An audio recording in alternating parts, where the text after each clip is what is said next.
Live from downtown Detroit, home of WDIV and Click on Detroit, Local 4 News at 11 starts now. Hardly a cloud in the state right now, but what parts of Michigan are going to end up with snow before the end of the weekend? It's a crime that can target anyone, anywhere. There is that idea, I think, that a lot of people have, that people are just snatched. Tonight, the defenders talking with top law enforcement about the truth behind human trafficking. Chaos and confusion. Callers frustrated after dialing 911 looking for help. Ambulance pulling up and you're keeping me on the phone talking about bull.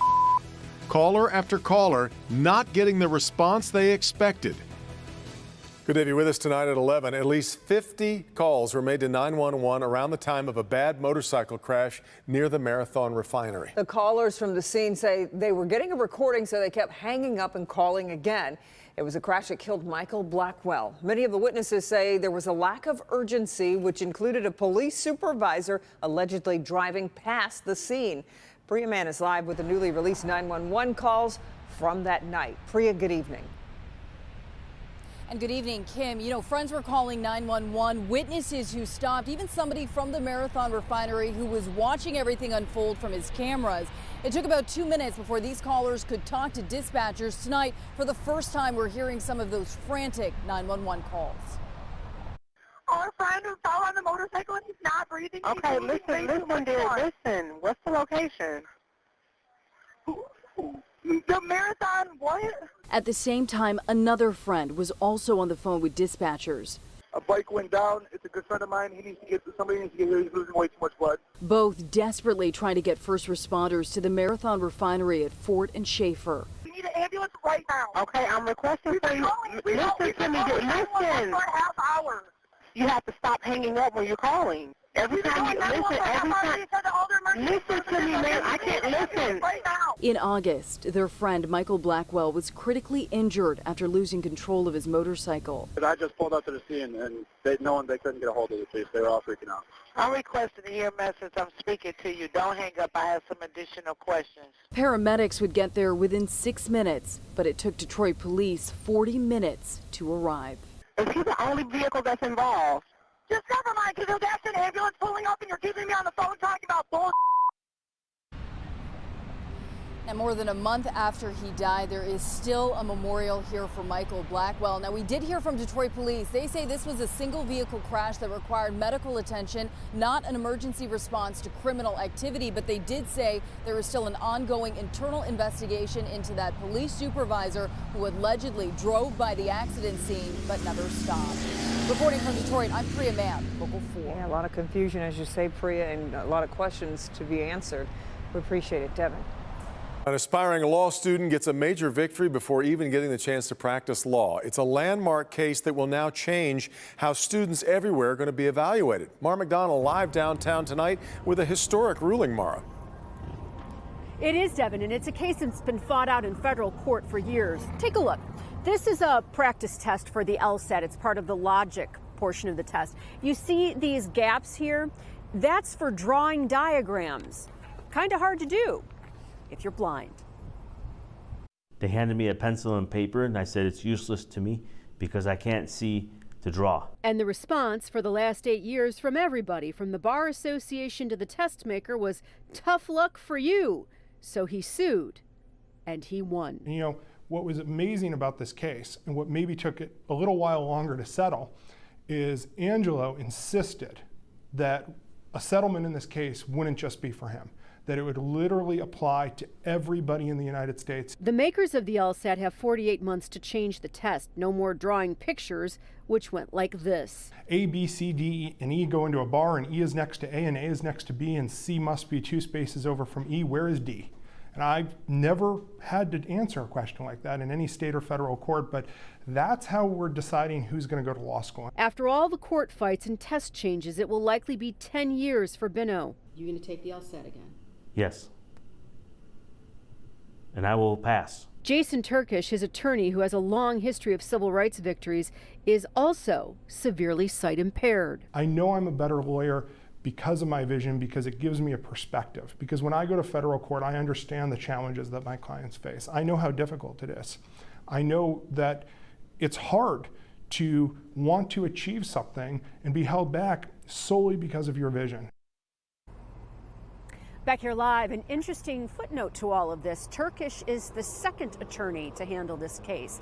The first, Michigan's blind Supreme Court Justice, Richard Bernstein, who had to give the case up once he went to the Supreme Court bench.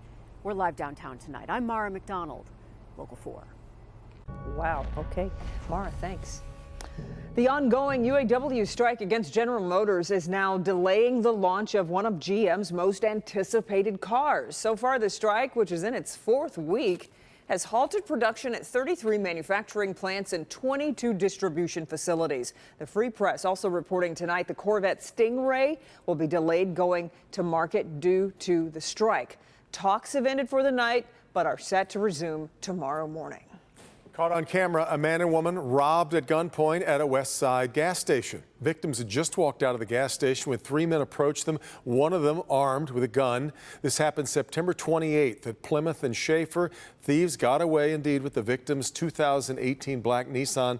They also took food from the woman that she had just purchased. Fortunately, no one was hurt, but police are asking anyone who recognized these men or saw their silver Ford Taurus to contact Crime Stoppers. The number is 1-800-SPEAK-UP. The city of Birmingham issuing an advisory to water customers following results of its water testing. Of the 32 sites the city tested, 5 exceeded the action level for lead, which is 15 parts per billion. Birmingham plans to collect 60 samples every 6 months to determine if corrective actions are necessary. The city asking residents to run their water before using to help reduce exposure to lead. Controversial development plan for Irwin's Orchard in Lyon Township got the axe from township trustees tonight. The Planning Commission already gave it a thumbs down, and tonight the board concurred, citing density levels on the beloved orchard property way beyond the limits set in the master plan. I can't get behind it. I'm just telling you, I can't get behind it because it's so far over the top. I don't know the last time this township has ever approved 170% density. While the development got a resounding thumbs down, it does not mean a new plan can't be presented now at a later date. Michigan Association of Superintendents and Administrators honoring this year's Superintendent of the Year. Dr. Robert Shaner of Rochester Community Schools earning the 2020 Michigan Superintendent of the Year award. Dating back to his appointment in 2013, Dr. Shaner has committed to his philosophy, all means all, to ensure all students and staff in his district feel welcome. And hearty congratulations from us. All right, still to come. It came from the sky, leaving a giant hole in a family's roof. Water was coming in from the rain. There was debris all over everything. And she was just screaming. The answers this family is now getting about what exactly came crashing into their bathroom. And he was supposed to get married over the weekend, what he told police when they arrested him just 24 hours from tying the knot. Here's Ben. Kim, we got a pretty fall start to tomorrow morning. A lot of bright skies, and temperatures are going to be going up over the next few days until we get to the weekend, and we'll talk about that coming up. Human trafficking is a crime that has no boundaries. And when I mean no boundaries, these traffickers are actually getting inside your house, targeting your children. Coming up next, what you need to know to protect your family and keep your home safe. How much is too much to pay your children for doing chores? And is it even a good idea? Experts are weighing in on the Great Allowance debate tomorrow morning at 6 a.m. There was a very specific moment that led to me starting the Rhonda Walker Foundation. One of the girls came up to me and she said, "What do you do when nobody encourages you?" I wanted to start the foundation for those kids. If they're in a situation where they're not being told that they can accomplish anything, and then actually showing and giving them a path of how to create goals and teach them how to follow them and achieve them. But it was really that girl that day that had that impact on my life.